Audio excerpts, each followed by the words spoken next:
चलिए आप सभी लोगों का एक बार फिर ऑनलाइन क्लासेस में हम स्वागत करते हैं। आगे आज हम कंटिन्यू करने वाले हैं ऑर्डर 8 को, और इसके बारे में जो रूल नंबर 5 तक हम लोगों ने स्टडी कर ली थी उसके आगे आज हम यहाँ पे कंटिन्यू करेंगे। तो चलिए ज़रा ध्यान दीजिए, हम ऑर्डर नंबर 8 को रूल नंबर 6 से कंटिन्यू करते हैं। यहाँ पर देखिए ज़रा ध्यान दीजिए, ऑर्डर नंबर 6 में लिखा हुआ है यहाँ पर, सॉरी ऑर्डर नंबर आप पढ़ रहे हैं 8 और रूल नंबर है आपका 6 जो कि आप स्टडी करने जा रहे हैं। ये रहा, तो रूल नंबर 6 पर एक नज़र डालते हैं। यहाँ पर हम बात करें कि मुजरा की विशिष्टियाँ लिखित कथन में दी जाएंगी। सेटअप के बारे में कोई भी जानकारी है तो वो कैसे दिया जाएगा, रिटन स्टेटमेंट होगा। यहाँ रूल नंबर आप फर्स्ट पढ़ेंगे जहाँ लिखा हुआ है, जहाँ तक कि धन की वसूली के बाद में, धन वसूली बाद है, प्रतिवादी न्यायालय की अधिकारिता की धन संबंधी सीमाओं से अनधिक धन की कोई अभिनिश्चित राशि जो वह वादी से वैध रूप से वसूल कर सकता है और वादी की मांग के विरुद्ध मुजरा करने का दावा करता है, और दोनों पक्षकार वही हैसियत रखते हैं जो वादी के बाद में उनकी है, वहां प्रतिवादी मुजरा के लिए चाही गई ऋण की विशिष्टियां देते हुए लिखित कथन बाद की पहली सुनवाई पर उपस्थित कर सकेगा, किंतु उसके पश्चात तब तक उपस्थित नहीं कर सकेगा जब तक कि न्यायालय द्वारा उसे अनुज्ञा ना दे दी गई हो। तो यहाँ पर आप एक चीज़ समझिए कि जो रूल नंबर 6 है ये क्या कह रहा है कि अगर कोई सेट ऑफ किया गया, जैसे फॉर एग्जांपल ए नाम के व्यक्ति ने बी पर कोई केस रजिस्टर्ड किया हुआ है, ध्यान दीजिए, और किसके लिए, कोई धन वसूली बाद है, मीन्स इसको इससे कुछ पैसे लेने होंगे और उससे संबंध में यहाँ पर केस रजिस्टर्ड किया गया। अब क्या हुआ, जब मैटर कोर्ट में पहुंच रहा है तो ए ने जो केस लगाया हुआ है धन के संबंध में बी से, तो बी को क्या करना चाहिए, बी को कहना चाहिए कि भाई इसने 50,000 के केस लगाया हुआ है कि इसकी वसूली करनी है, तो 50,000 के लिए यहाँ पे क्या होगा, ए बी पर केस लगा रहा है 50,000 रुपये के लिए। अब बी ने क्या किया, मान लीजिए कोई भुगतान कर दिया हो पहले, बी यहाँ पर 20,000 रुपीज़ उसको पेमेंट कर चुका है। कैसे किया था, बाय यूपीआई आईडी या भीम से किया हो, किसी से भी उसने पेमेंट किया हो। तो जब बी को यहाँ प्रतिरक्षा के लिए आपने देखा ऑर्डर नंबर कौन सा 8 और रूल नंबर फर्स्ट के अकॉर्डिंग उसे प्रतिरक्षा के लिए कितना समय मिला था, विद इन 30 डेज, 30 दिन के अंदर उसे अपने यहाँ पर लिखित में प्रतिरक्षा करनी है और उसमें रिटन स्टेटमेंट बी को पेश करना है। तो बी क्या करेगा, कोर्ट में जाएगा, तो 30 दिन के अंदर, स्टार्टिंग 30 दिन के अंदर ये बात भी उसमें इंक्लूड करेगा। साहब 20,000 रुपये तो मैं ऑलरेडी दे चुका हूँ, जिसकी रिसिप्ट ये रही, ठीक है, और कोर्ट में अगर वो रिसिप्ट वहाँ पेश कर देता, देखियो जो उसने पेमेंट किया उसका कथन भी करेगा और उससे संबंधित डॉक्यूमेंट भी सबमिट करेगा। कितने दिन में, 30 दिन में। बाई चांस अगर वो 30 दिन में नहीं कर पाता है तो ये कितने दिन में कर सकता है, 90 डेज में। और 90 डेज में जब ये पेश करेगा तो ये कब करेगा, ये न्यायालय की परमिशन से, अगर न्यायालय इसे परमिशन दे, इसके लिए पर्याप्त कारण हो बी के पास, तो न्यायालय इसे 90 डेज तक का समय दे सकता, हो सकता है उससे पहले भी करे कि भाई 30 दिन में नहीं कर पाए, बोले चलो अगली डेट लगा दी 10 दिन के बाद की, तो कोर्ट ऐसा भी कर सकता है, पर ये मैक्सिमम टाइम 90 डेज से ज़्यादा नहीं होगा, ठीक है। तो कहा गया कि देखिए यहाँ पर ए ने जब बी पर कोई भी केस रजिस्टर्ड किया हुआ है तो बी को ये बात यहाँ बतानी होगी कि साहब 20,000 रुपीज़ तो मैं जमा कर चुका हूँ जिसकी ये रिसिप्ट रही। तो इसको क्या होगा, अब कोर्ट क्या कर देगा, इसे सेट ऑफ कर देगा।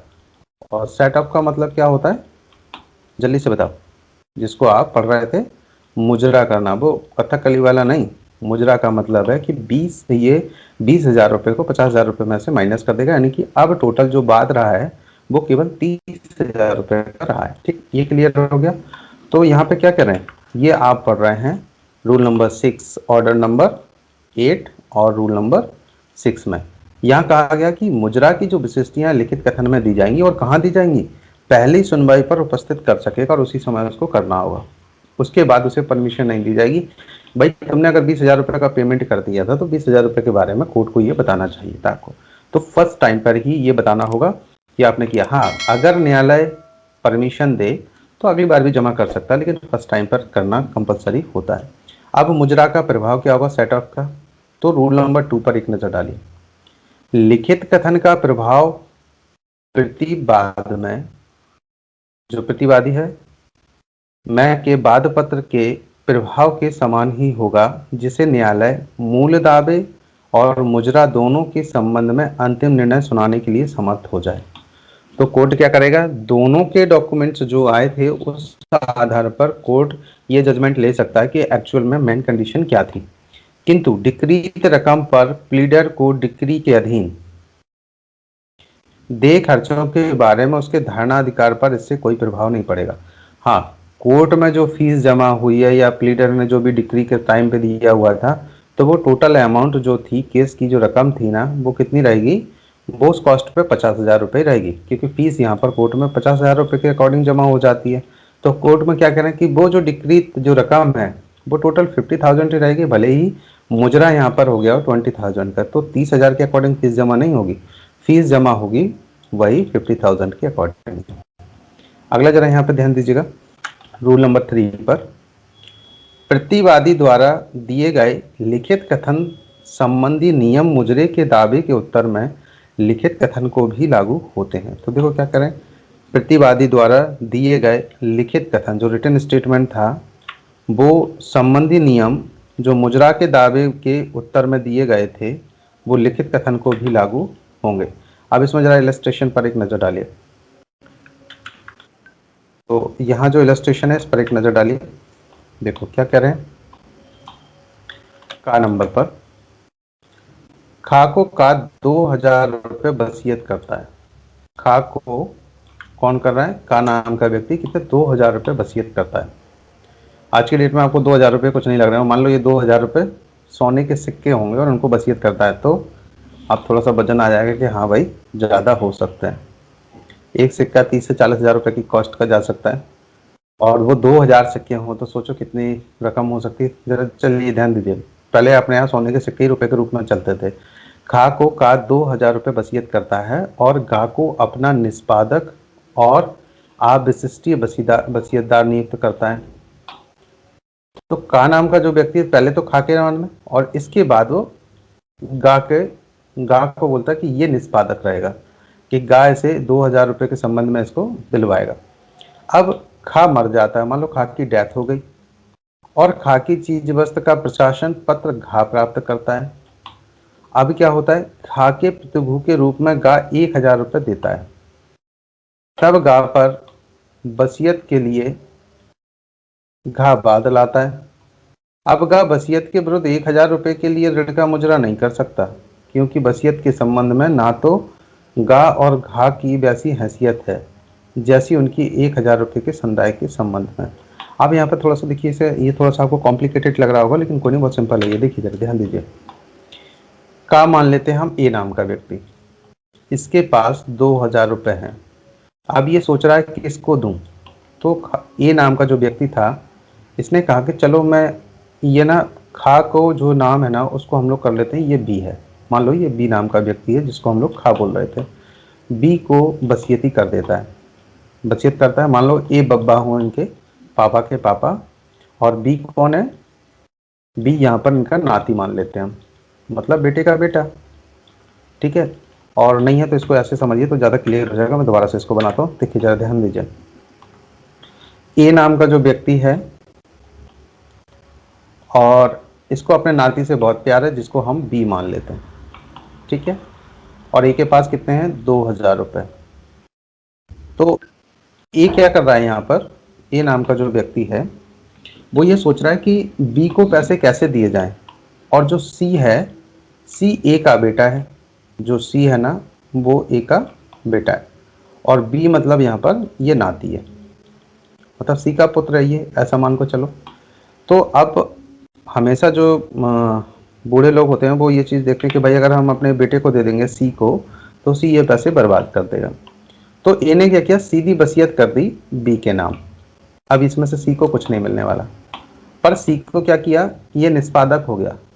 तो सी यहाँ पे क्या करेगा, जो ए नाम का जो व्यक्ति है उसने कहा सी से कि भाई जो मेरे मरने के बाद जो भी प्रॉपर्टी है वो तुम बी को दोगे, तुम्हारे लिए इसमें कुछ भी नहीं है। अब अचानक से क्या हुआ, जैसे ही ये बाबा की डेथ होती है किसी समय में, और इसके बाद में जो डेथ के बाद सीधे सीधे बी की भी डेथ हो जाती है, पर बी का एक पुत्र है डी, ध्यान दीजिएगा कौन है, डी, बी का भी एक पुत्र हो गया डी, और अब इसके पास प्रॉपर्टी आ जाएगी। क्यों? अगर बी इसकी भी, ए की भी डेथ हो गई और बी को जो वसीयत होनी थी वो ट्रांसफर होने से पहले ही बी की डेथ हो जाती, तो दोनों की डेथ हो गई, ए की भी डेथ हो गई और बी की भी डेथ हो गई, तो प्रॉपर्टी किसके पास जाएगी भाई? जो ये बाबा थे इनकी प्रॉपर्टी सी को मिलनी चाहिए। अब सी के पास प्रॉपर्टी आ गई, लेकिन जो डी है बी का पुत्र, इसके पास भी प्रॉपर्टी आ गई, क्योंकि जब पैतृक प्रॉपर्टी कोई भी आती है एक वहां से और फिर इसके पास, तो ये हकदार हो जाता है वैसे भी।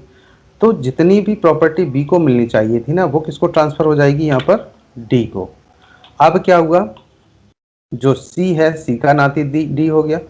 अब देखो यहाँ पे क्या हुआ, अब ये दोनों आपस में वो करते हैं, तो डी यहाँ पर अगर सी पर केस लगाए तो कितने वसूल सकता है?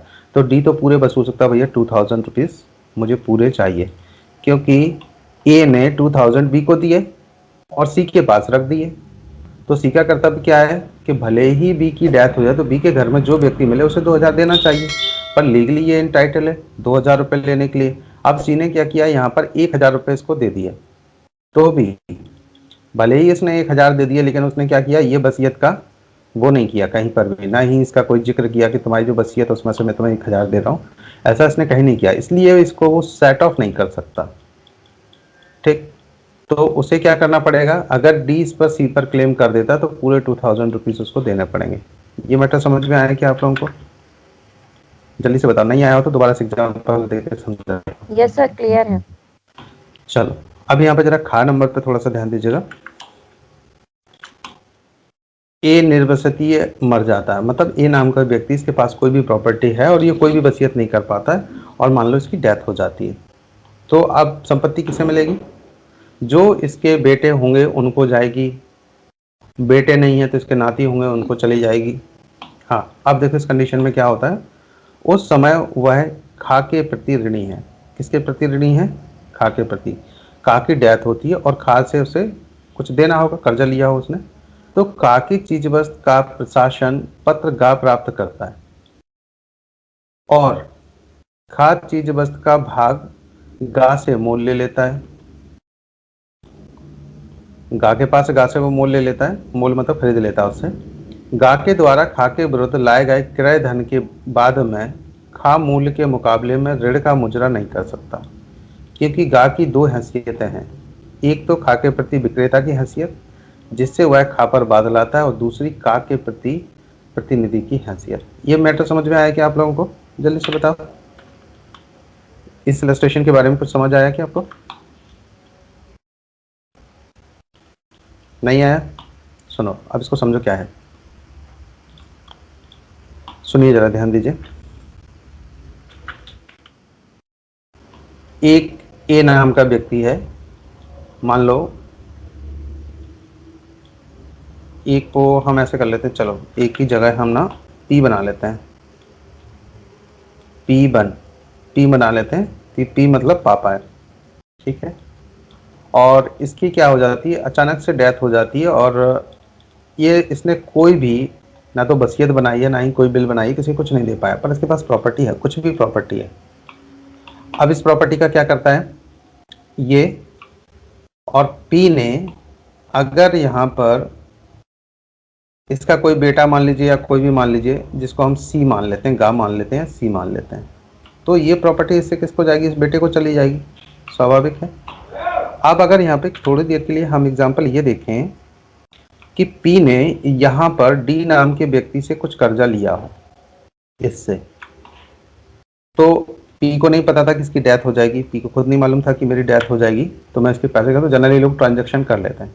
मान लो इसने इससे 10,000 रुपीज़ ले लिया हो फॉर एग्जाम्पल, ठीक है, 10,000 रुपये इसने ले रखे हो। अब इसकी डेथ हो जाए पी की, तो क्या डी अपना कर्जा नहीं ले सकता? बिल्कुल ले सकता, अगर इसके पास कोई भी ऐसा डॉक्यूमेंट हो जिसमें उसने ये लिख के दिया हो कि भाई मैंने इससे कर्जा लिया है, तो उसके कर्जा इसको यहाँ पठाना पड़ जाएगा, ठीक है, इतना क्लियर है। तो अब इस सिचुएशन में क्या होगा, पर प्रॉपर्टी पूरी सी को ट्रांसफर हो गई है, तो क्या डी सी से पैसे ले सकता है? बिल्कुल ले सकता है। डी अगर सी पर केस रजिस्टर्ड करा दे कि भाई तुम्हारे पापा ने मुझसे 10,000 रुपये लिए थे, जिसके एवज में ये स्टाम्प पेपर है जिसका भुगतान नहीं किया गया, तो आप मुझे इसका पेमेंट करिए।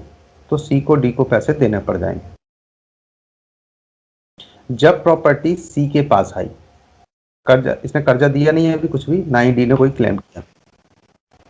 हेलो, वॉइस डिस्कनेक्ट हो गई क्या? No sir. नहीं सर, आ रही है। चलिए जरा ध्यान दीजिएगा यहाँ पर।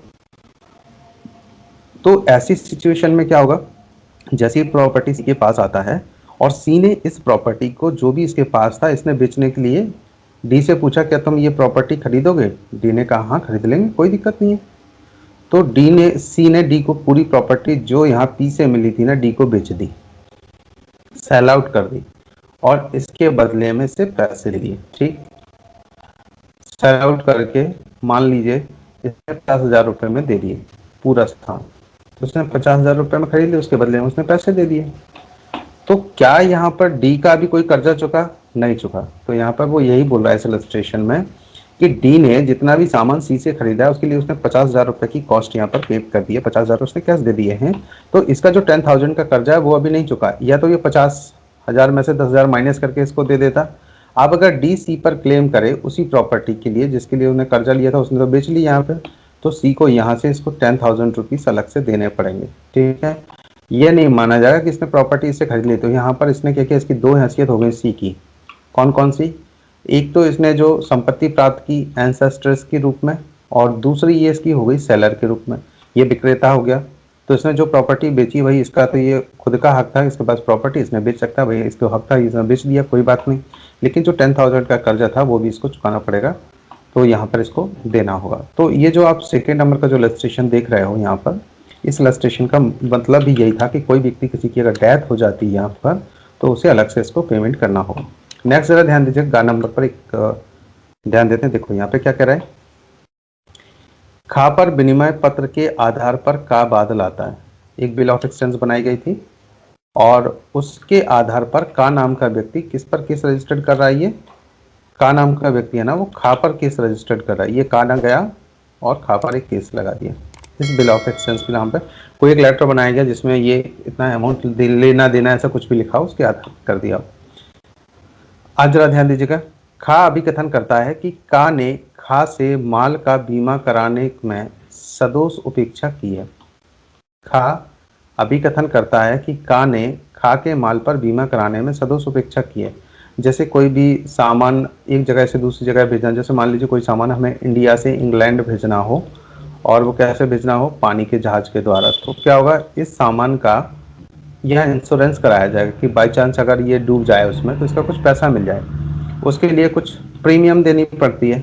तो प्रीमियम मान लीजिए यहाँ पे 5,000 रुपये देना था पूरे सामान का, और ये 5,000 रुपये किसको दे दिया उसने, मान लीजिए का नाम के व्यक्ति को। और का ने क्या किया, अरे हो गया इंश्योरेंस, इतना सामान जाता कोई नहीं डूबता, इसने इंश्योरेंस नहीं कराया, इसने नेग्लिजेंसी कर दी और उसी समय वो डूब गया सामान। तो अब कौन देगा भाई, ये 5,000 रुपये ये तो दे चुका था, इसने इंश्योरेंस नहीं कराया, तो इंश्योरेंस कंपनी तो क्लेम देगी नहीं। तो यहाँ पर अब मान लीजिए ऐसा कोई मैटर आता तो क्या होगा, सदोष उसने उपेक्षा की और का उसे प्रतिकर देने के लिए दायी है। तो जो 5,000 रुपये तो किसने रख लिए थे, का ने। तो अगर ये खा कोर्ट में चला जाता है और इस बात को बताता कि साहब मैंने तो इसको 5,000 रुपये इंश्योरेंस के अलग दिए और इसने मुझे रसीद भी दी है, अगर वो ये बात साबित कर देता है तो यहाँ पर खा की जो भरपाई है वो का नाम के व्यक्ति को करनी पड़ जाएगी। देखिए, जिसकी मुजराई का दावा खा करता है, यह रकम अभी निश्चित ना होने से मुजरा नहीं की जा सकती। तो यहाँ अगर निश्चित नहीं है, जैसे मान लीजिए 5,000 रुपीज़ अगर फिक्स होता है तो ये मुजरा की जाती है। अगर इसने कहा कि इंश्योरेंस कराने से इसने ऐसा किया है, तो कहा गया कि अगर जहाँ निश्चित ना हो वहाँ पर नहीं हो सकती, अगर जो निश्चित है तो बिल्कुल यहाँ पे किया जा सकता है।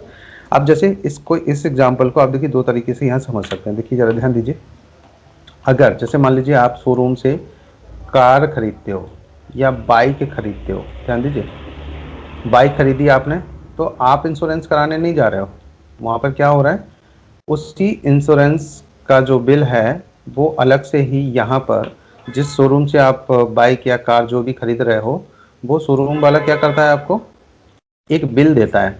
उस बिल में लिख देता है कि कार की कॉस्ट एक्चुअल में इतनी है, इंश्योरेंस की वैल्यू इतनी है, और ये देकर के आपको बिल दे देता है वो पूरा फाइनल। जैसे यहाँ पे देखा कि भाई 15,000 रुपये आपकी कार के इंश्योरेंस के लगा दिए गए, न्यू कार है, और कार की कॉस्ट कितनी है, बोले 5 लाख रुपए है, ऐसा कुछ भी उसने यहाँ पे बिल बना करके दिया हुआ है। अब इसके बाद जैसे कार बाहर निकालते हैं और तुरंत वो एक्सीडेंट हो जाती है, तुरंत ही। और ये इंश्योरेंस क्या है, शोरूम वाला आज ना करके इंश्योरेंस क्या करवाए, कल करवाए, दूसरे दिन करवाए। तो इसमें नेग्लिजेंसी किसकी है, शोरूम वाली को।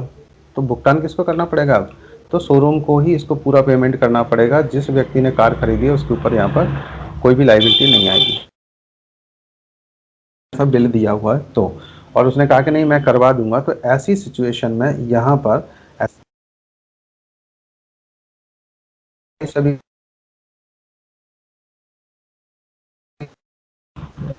चलिए अगला जरा ध्यान दीजिएगा डी नंबर पर। हेलो, वॉइस क्लियर है, थोड़ा सा बताइएगा please. Yes sir. Yes sir.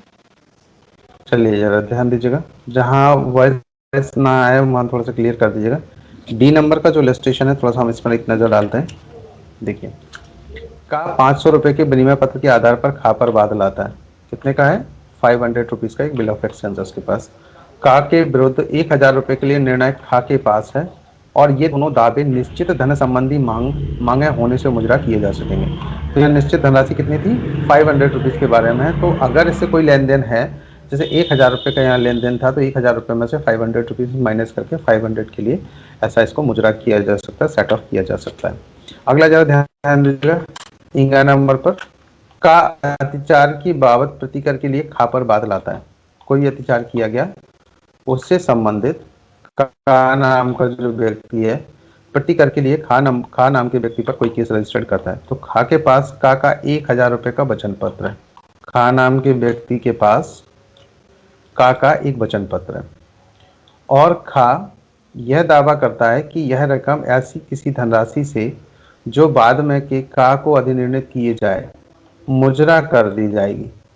कोई भी ऐसे बाद में जो केस किया जाएगा उसमें से इसको माइनस कर दिया जाएगा, मुजरा कर दिया जाएगा, चुका लिया जाएगा इसमें से। तो यहाँ पर देखिए, खा ऐसा कर सकेगा क्योंकि जैसे ही का के हक में अधिनिर्णित हो जाता है, वैसे ही दोनों राशियां निश्चित धन संबंधी मांगे हो जाती हैं। तो मान लीजिए केस में किसी में कहा गया कि भाई इस पर 2000 रुपये का जुर्माना लगाया जाता है, तो 2000 रुपये में से कितने का, 1000 रुपये का, तो 1000 रुपये यहाँ पे माइनस करके इसको दिया जा सकता है। तो ऐसा भी मतलब चुका लेना, या फिर जो इसको मुजरा हम लोग बोलते हैं, मुजरा का मतलब होता है कि उसमें से जो धनराशि दी गई है एक्चुअली है क्या, देखिए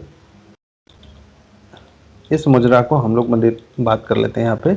जो धनराशि किसी व्यक्ति से लेनी हो और पहले से ही अगर उसके पास हो, जैसे कि फॉर एग्जांपल 100 रुपये आपको किसी से कर्जा लेना हो, ध्यान देखिए, और 50 रुपये का उसने पहले आपको कुछ दे रखा हो, तो दोनों का ट्रांजैक्शन कितना बचेगा, यहाँ पर 50 रुपीज़ का मैटर आएगा। पर यहाँ पर उसने 100 रुपये के लिए केस रजिस्टर्ड कर दिया, तो आप अपने 50 रुपये बता सकते हैं कि भाई 50 रुपये में तुमने मुझसे कुछ भी लिया था, उसको माइनस करके 50 बचे, ये लो चुका दिए। तो ये जो पूरी प्रोसेस थी इसको क्या कर लिया जाएगा, इसको हम लोग बोल देते हैं मुजरा, या फिर इसको बोल देते हैं सेट ऑफ। इतना क्लियर है सभी को, ठीक है। तो वही बात ये यहाँ कह रहा है कि अगर किसी से 500 रुपये की बात हो और 1000 रुपये उसको पहले दे रखा है, तो भैया 500 दे करके 500 रुपये तुरंत यहाँ पे भुगतान कर दिया जा सकता है। अगला देखिए जरा 4 नंबर पे एक नज़र डालते हैं। का और खा 1000 रुपये के लिए गा के विरुद्ध बादल आते हैं। कौन, का और खा दोनों मिलकर के गा पर केस रजिस्टर्ड कर देते हैं कि भैया 1000 रुपये का मैटर है, मेरे पैसे दे दे। तो गा उस ऋण को मुजरा नहीं कर सकता जो केवल का द्वारा उसे शोध है।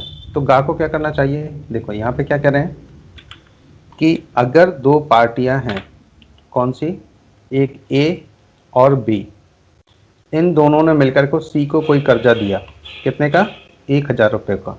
तो दो ये जो सी नाम का व्यक्ति है ना, वो इन दोनों को 1000 रुपये देनदार है। लेकिन यहाँ पर ए नाम के व्यक्ति पर सी के ऑलरेडी 500 रुपये आते हैं। ए ने 500 रुपये पहले ही ले लिए। कैसे ले लिए, किसी और ट्रांजैक्शन में, जिन इन लोगों का आपस में ट्रांजैक्शन चलता होगा। तो अब इन दोनों ने मिलकर के 1000 रुपये के लिए यहाँ लगाया, तो सी यहाँ पर 1000 रुपये 500 रुपये नहीं काट सकता। अगर दोनों के 500 होते तो बिल्कुल ये पैसे को चुका सकता था यहाँ पे। लेकिन अभी क्या है, दोनों का ज्वाइंट है, तो ये क्या करेगा, 1000 रुपये इन दोनों को देगा। भले ही फिर सी इससे 500 रुपये लेने के लिए अलग से केस रजिस्टर्ड करे, या ऐसे जैसे भी वसूल वो कर सकता है, लेकिन ऐसे डायरेक्ट उसमें से ये मुजरा नहीं कर सकता। ये 4 नंबर का इलस्ट्रेशन में यही बताया गया। अगला जरा ध्यान दीजिए 6 नंबर पर। खा गा के विरुद्ध 1,000 रुपए के लिए बादल आता है। खा गा पर केस करता है कितने पैसे के लिए? 1,000 रुपए के लिए। अब खा उसे उस ऋण का मुजरा नहीं कर सकता जो अकेले उसे ही का से शोध हो। तो यहाँ पे देखिए, खा गा के विरुद्ध ये इन्होंने क्या किया, बस जस्ट उल्टा लिख दिया। का नाम का व्यक्ति अगर इन दोनों पे केस लगाए 1,000 रुपए के लिए, तो इन दोनों के बीच में भले ही ट्रांजैक्शन का के बीच चल रहा हो, पर यहाँ पर ये मुजरा नहीं कर सकता, इसको पहले भुगतान करना होगा, फिर ये आपस में चाहे तो ट्रांजैक्शन ऐसे कर सकते हैं जैसे ऊपर 4 नंबर का इलस्ट्रेशन था। क्लियर हुआ कि नहीं? जल्दी से बताओ। हेलो, क्लियर है। चलो 4 नंबर पे थोड़ा सा नजर डालिए। का को खा और गा की भागीदारी फर्म को 1,000 रुपये देना है। देखो, का को खा नाम के व्यक्ति और गा नाम के व्यक्ति की कोई कंपनी चल रही है, फर्म चल रही है, और का नाम को व्यक्ति को 1,000 रुपये का पेमेंट करना हो, तो गा को उत्तर यहाँ पर क्या कह रहा है, गा को उत्तरजीवी जाता है। तो खा की अगर डेथ हो जाए के बदले गा को तो गा पर उसकी पृथक हैसियत से 1,500 रुपए के लिए ऋण के लिए का दावा लाता है। तो यहाँ गा 1,000 रुपए का मुजरा कर सकेगा। नहीं, सुनो, यहाँ पर मान के चलो ए और दोनों ने ज्वाइंट में एक कंपनी कोई भी खोल ली है, और इस कंपनी का जो ट्रांजैक्शन है वो कितने का? 1,500 रुपए का, ठीक है। और किस पे कर्जा आ गया? ये 1,500 का माल मान लीजिए यहाँ पर एक्स नाम के व्यक्ति ने खरीदा था जब ये दोनों की ज्वाइंट फर्म चल रही थी यहाँ पे तब। अब मान लीजिए यहाँ पर जो ए है ना, इसकी किसी कारणवश तबीयत खराब होती है, तो ये क्या कर देता है, लिख करके अपने पूरे राइट्स ना बी को दे देता है, और कह देता है कि आज से पूरी फर्म आपकी है, मुझे अगर कुछ हो जाता है तो आप इसके पैसे वसूल कर सकते हो। किससे? बी से। बी को बोल देता कि आज से जितनी भी मेरी सारी चीजें सब तुम्हारी, मान लो उसने वसीयत कर दी यहाँ पर। अब क्या हुआ, कंपनी के जो कर्जे थे वो 1,500 रुपए के लिए एक्स पर केस रजिस्टर्ड कर सकता है, बिल्कुल कर सकता है। अगर मान लीजिए एक्स से बी ने कुछ कर्जा ले रखा हो, कितने का? 2,000 रुपए का। ऐसे मान लो 2,000 रुपए का इसने पहले से ही कर्जा ले रखा था बी ने, जब ये पार्टनरशिप में चल रही थी तब तो ये इसमें से मुजरा नहीं कर सकता था 1,500 रुपए एक्स। लेकिन अब बी और एक्स आमने सामने आ गए, तो एक्स क्या बोलेगा, 1,500 रुपए तो तुम्हारे पास पहले से ही मेरे आते हैं, ये वाले ना 1,500 रुपए तुम्हारे आ रहे हैं, 1,500 तुम पटा करके मेरे 500 रुपए और बचे वो भी मुझे वापस रिटर्न कर दो। तो बी को इसे 500 रुपए का यहाँ पेमेंट करना पड़ेगा। अब क्लियर है कि नहीं? हेलो, क्लियर है। Yes sir. चलो, जहाँ दिक्कत है वहाँ बताइएगा, ठीक है। अब अगर हम यहाँ पे ये रूल नंबर 6A पर देखते हैं, अगर टाइम हो जाए आपको जाना हो तो मुझे बता दीजिएगा, तो मैं फिर क्लास को स्टॉप करके आगे बढ़ाऊंगा, ठीक है। 6A में जरा ध्यान दीजिएगा, प्रतिवादी द्वारा दावा। रूल नंबर हम लोग पढ़ रहे हैं 6A। अगर जो प्रतिवादी व्यक्ति है वो क्या प्रति दावा कर सकता है? तो हाँ, यहाँ पे जरा ध्यान दीजिए कैसे कर सकता है। सब रूल नंबर ये फर्स्ट पर एक नजर डालते हैं। आप ऑर्डर कौन सा पढ़ रहे हैं? ऑर्डर नंबर 8 और रूल नंबर 6A, और सब रूल कौन सा पढ़ रहे हैं? फर्स्ट। अब देखिए जरा ध्यान दीजिएगा यहाँ पे क्या करें। बाद में प्रतिवादी नियम 6 के अधीन मुजरा के अभिवचन के अपने अधिकार के अतिरिक्त वादी के दावे के विरुद्ध प्रति दावे के रूप में किसी ऐसे अधिकार या दावे को जो वादी के विरुद्ध प्रतिवादी को बाद फाइल किए जाने के पूर्व या पश्चात किंतु प्रतिवादी द्वारा अपनी प्रतिरक्षा प्रदत्त किए जाने के पूर्व या अपनी प्रतिरक्षा प्रदत्त किए जाने के लिए परिसीमित समय का अवसान हो जाने के पूर्व किसी बाध हेतु के बारे में प्रोद्भूत हुआ हो उठा सकेगा, चाहे ऐसा प्रतिदावा नुकसानी के दावे के रूप में हो या नहीं हो, परंतु ऐसा प्रतिदावा न्यायालय की अधिकारिता की धन संबंधी सीमाओं से अधिक नहीं होना चाहिए। अब देखो इसमें जो रूल नंबर 6 आप पढ़ रहे हैं, इसका मतलब देखो यहाँ पे क्या बोल रहे हैं। ये कह रहे हैं कि बाद में जो प्रतिवादी है वो नियम 6 के अधीन मुजरा के अभिवचन के अपने अधिकार के अतिरिक्त, जहाँ देखिए मुजरा की बात हो रही थी कि अगर कोई धनराशि पहले ली गई है तो वो उसे चुकाने के लिए बोल सकता है कि हाँ भैया इतनी धनराशि जो तुम्हारे पास है इसको आप सेट ऑफ करके बाकी का मेरा पेमेंट कर, ऐसा तो वो कर ही सकता। इसके बाद भी क्या कहा जा रहा है यहाँ पे, अब देखिए जरा यहाँ पे थोड़ा सा ध्यान दीजिएगा। कहा गया कि उसके अतिरिक्त दावे के विरुद्ध प्रति दावे के रूप में किसी ऐसे अधिकार को, कोई भी अगर दूसरा राइट है तो दावे को जो वादी के विरुद्ध प्रतिवादी को भी मिलना चाहिए। मान लो ए नाम के व्यक्ति ने बी पर केस रजिस्टर्ड करा दिया, किसके लिए, कि बी ने मेरे इतने राशि नहीं दी, उसने 1 2 3 या 4 पॉइंट पर केस रजिस्टर्ड किया, ये पैसे मुझे से वसूलना है।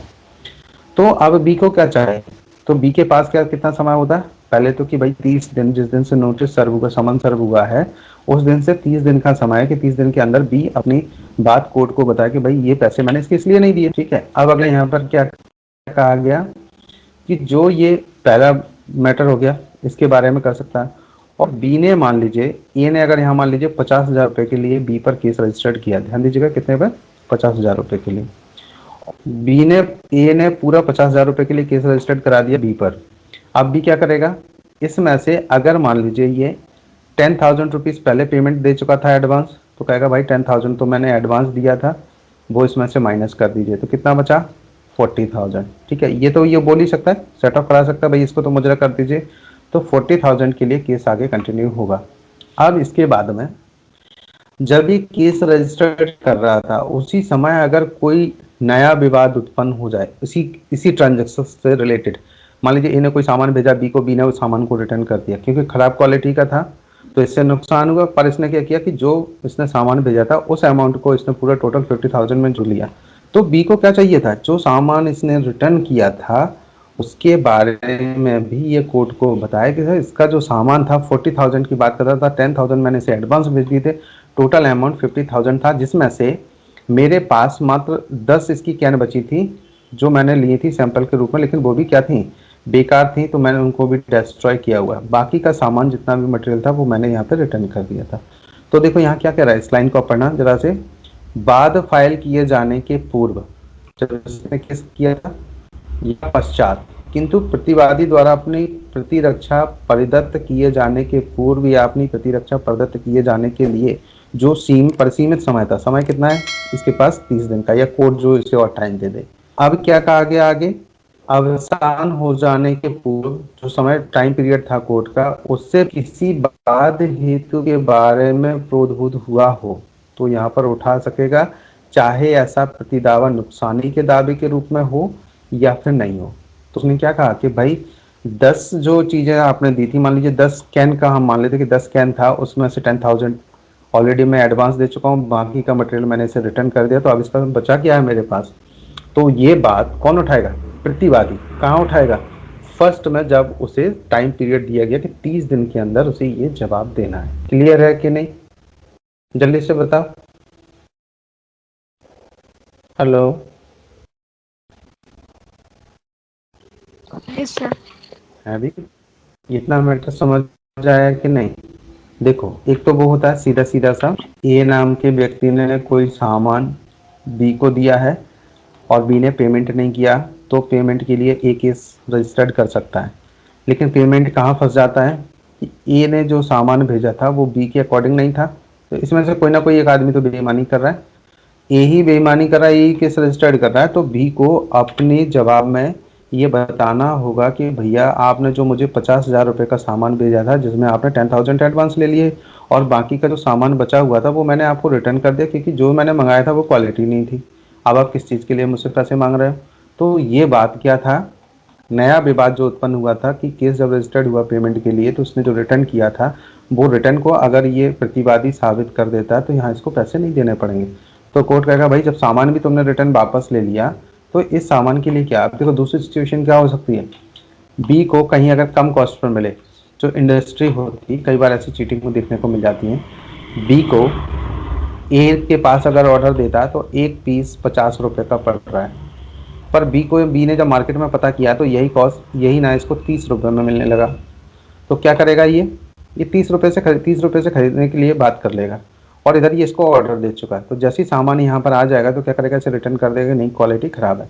और सामान अगर ऐसा हो कि ये अगर जैसे यहाँ से रिटर्न करेगा तो यहाँ तक जब तक ये तक पहुँचना तब तक ये बेकार हो जाएगा। जैसे कई तरह की क्रीम होती हैं, घी होता है, आइसक्रीम मान लीजिए, जैसे आइसक्रीम अगर इसने ऑर्डर कर दिया है और यही इसको पहले 50 रुपीज़ में मिल रहा था लेकिन मार्केट में इसकी कीमत 30 रुपये हो गई अगर, और 30 रुपये में बी को कोई और सप्लाई कर रहा है मटेरियल, तो बी क्या करेगा, अपने प्रॉफिट के लिए इसको सामान या रिटर्न भेज देगा। लेकिन जब ये आइसक्रीम इसके पास पहुंचेगी, मान लीजिए किसी भी ऐसे कंटेनर में, कि ये तो उस रूप में नहीं पहुंचेगी, क्या होगा, पानी बस जैसे शक्कर भेज दी, अब शक्कर का जो भरा हुआ ट्रक था ना, उसको ऊपर से अगर व्यवस्था नहीं की, पानी बरस जाए, तो शक्कर की तो चाशनी बन के रोड पे बह गई, तो गया कहाँ, ट्रक ट्रक अकेला पहुंच जाएगा, खाली खाली बोरियां पहुंच जाएंगी। तो एक को यहाँ पर नुकसान हो सकता है, कई बार ऐसा भी देखने को मिला है। तो कोर्ट ना दोनों पहलुओं को यहाँ समझेगा, पहले देखेगा कि क्या सिचुएशन थी। जो आप रूल नंबर ये पढ़ रहे हैं 6 से, इसको थोड़ा सा एक बार ध्यान से देखिए। देखिए यहाँ पे क्या कहा, तो ऐसी सिचुएशन में ये पता लगाना कि भाई किसका क्या नुकसान हुआ है। तो कहा गया कि अगर ऐसा कुछ भी ट्रांजेक्शन होता है, तो जो दी गई है, तो यहाँ कब कब करना चाहिए। जो देखिए, प्रतिवादी को जो परिसीमित समय दिया गया, जो निश्चित टाइम है, उस टाइम के अवसान के पूर्व ही ये बातें हो जानी चाहिए और अपना मैटर यहाँ पर उठा देना चाहिए। भले ही वो प्रतिदावा जो हो नुकसानी के रूप में हो या ना हो, लेकिन ऐसी सारी चीजें कोर्ट के सामने फर्स्ट अटेम्प्ट में ही आ जानी चाहिए, जब ये केस रजिस्टर्ड हुआ था कि किस कारण से।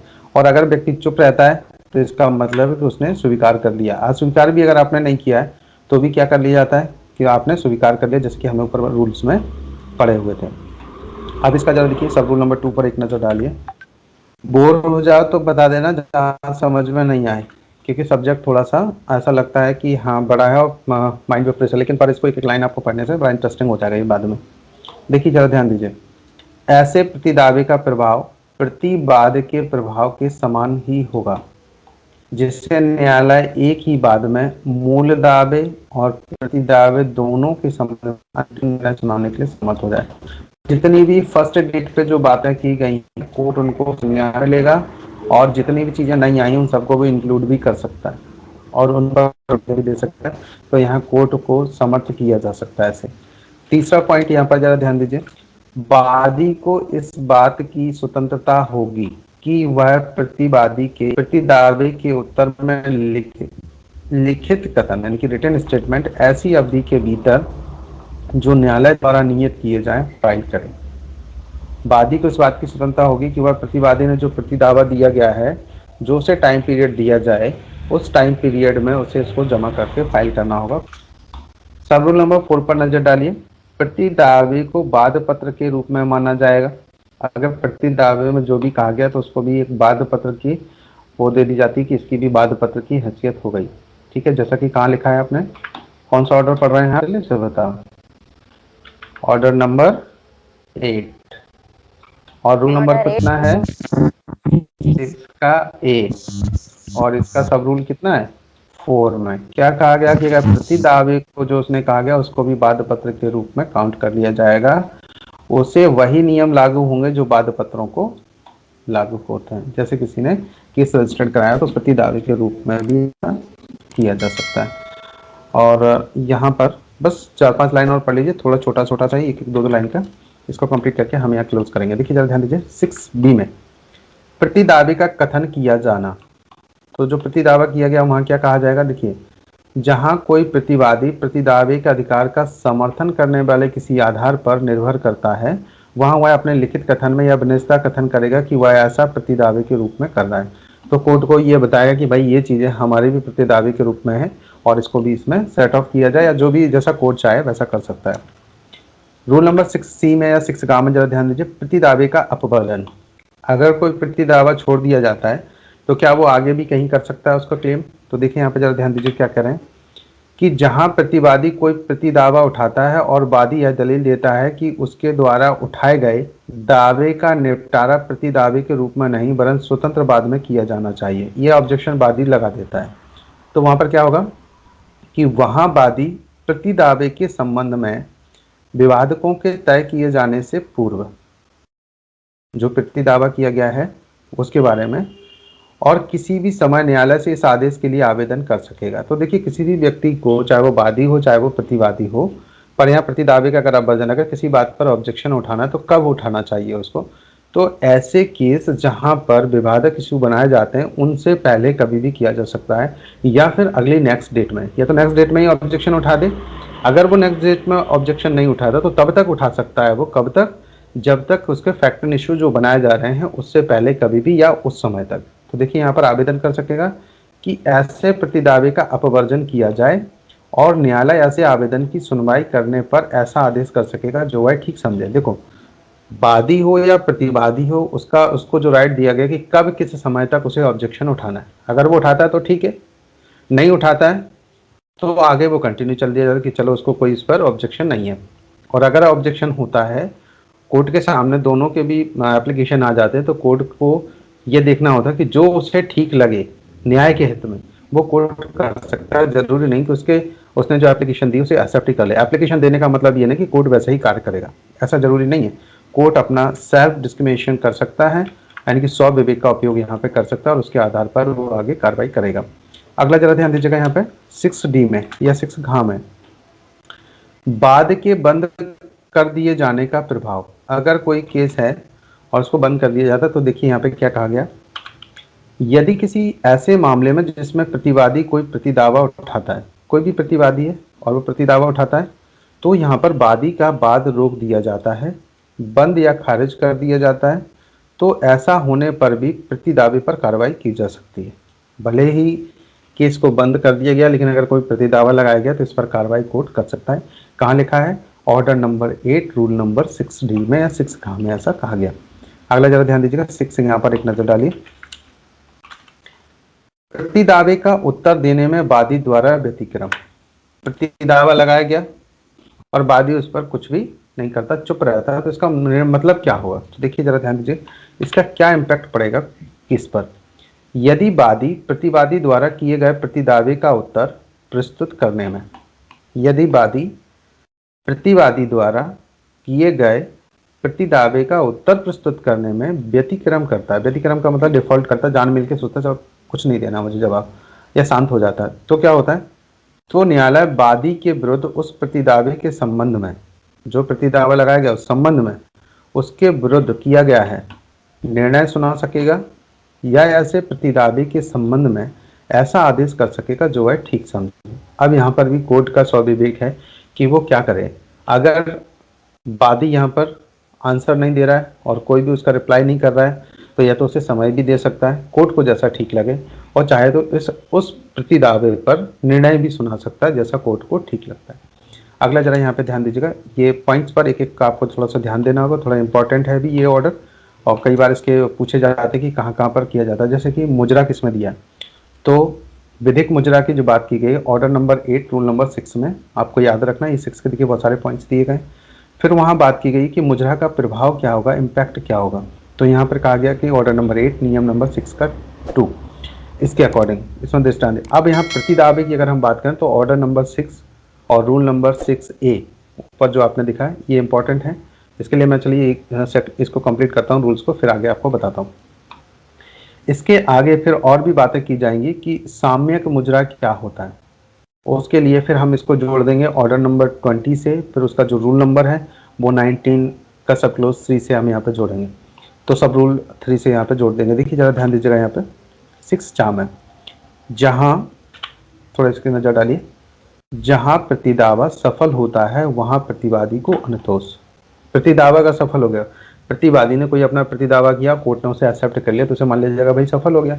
तो यहाँ पर देखो क्या कह रहे हैं कि जहां किसी बाद में वादी के दावे के विरुद्ध प्रतिरक्षा के रूप में मुजरा या प्रतिदावा सिद्ध कर दिया गया, अगर कोई सेट ऑफ सिद्ध कर दिया गया है या प्रतिदावा को सिद्ध कर लिया गया है और कोई ऐसा अतिशेष पाया जाता है जो यथास्थिति वादी या प्रतिवादी को शोध है, मतलब जब उसका ट्रांजेक्शन देखिए कितना पैसा लेना था, कितना बचा, कितना दे दिया गया, तो वहाँ न्यायालय क्या करेगा, बचे हुए पैसे को वहाँ न्यायालय ऐसे पक्षकार के पक्ष में ऐसे अतिशेष के लिए जो हकदार हो यहाँ निर्णय दे सकेगा। जैसे पक्षकार नंबर पार्टी नंबर 1 और पार्टी नंबर 2, इनका कोई भी ट्रांजेक्शन था, आपस में लेन देन था, मान लीजिए 2000 रुपये का, और मान लीजिए 1500 रुपये पहले से ही भुगतान कर दिए गए, किसको, ये 2 को, तो 500 रुपये तो फिर भी बचे ना, तो 500 रुपये बचे के लिए वो ये देखेगा कि किसके बचे हैं, पक्षकार नंबर 1 के या 2 के, जिसके पक्ष में बचे होंगे उसके में निर्णय दे देगा यहाँ पे।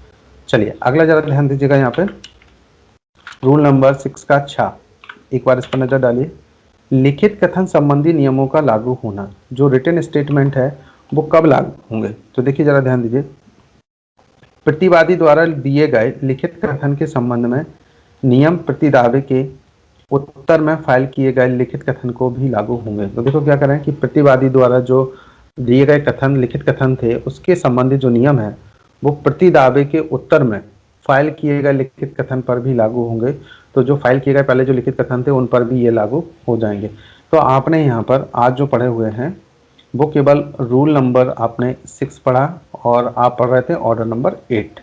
तो इनको थोड़ा सा कंप्लीट कर लीजिए। रूल नंबर 6 थोड़ा सा बड़ा था ये, इसलिए आज की क्लास को मैं यहीं पर स्टॉप कर रहा हूँ। हाँ, इसमें जो इम्पोर्टेंट थे वो जैसे कि मैंने आपको बताया, जरा ध्यान दीजिएगा, विधिक मुजरा किस ऑर्डर में दिया गया, ऐसा ही क्वेश्चन यहाँ पे बनता है। तो ऑर्डर नंबर 8 नियम नंबर 6 पर आप इसको देख सकते हैं, जैसे कि ये 6, ये ध्यान दीजिए 6 ये यहाँ पर, ठीक है।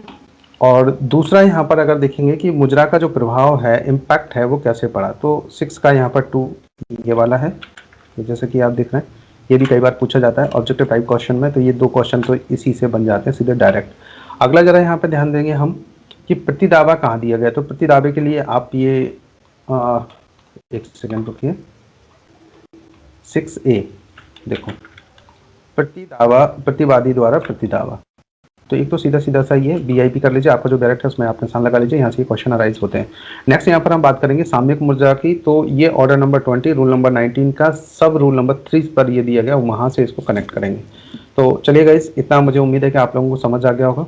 इससे संबंधित कोई भी और क्वेश्चन पूछना चाहें तो फिर हम नेक्स्ट क्लास के लिए अगले उस क्लास में मिलेंगे। तो ये दोनों को आपको थोड़ा सा कवर करना है। ऑर्डर नंबर 8 इंपॉर्टेंट है और आप इसको VIP भी कर सकते हैं, इससे 1-2 क्वेश्चन तो पूछे जाते हैं। क्लियर है गाइस? किसी को क्वेश्चन पूछना है क्या इससे रिलेटेड? जल्दी से बताओ। नहीं? चलिए गाइस, हम मिलते हैं नेक्स्ट क्लास में, तब तक के लिए ओके, बाय बाय।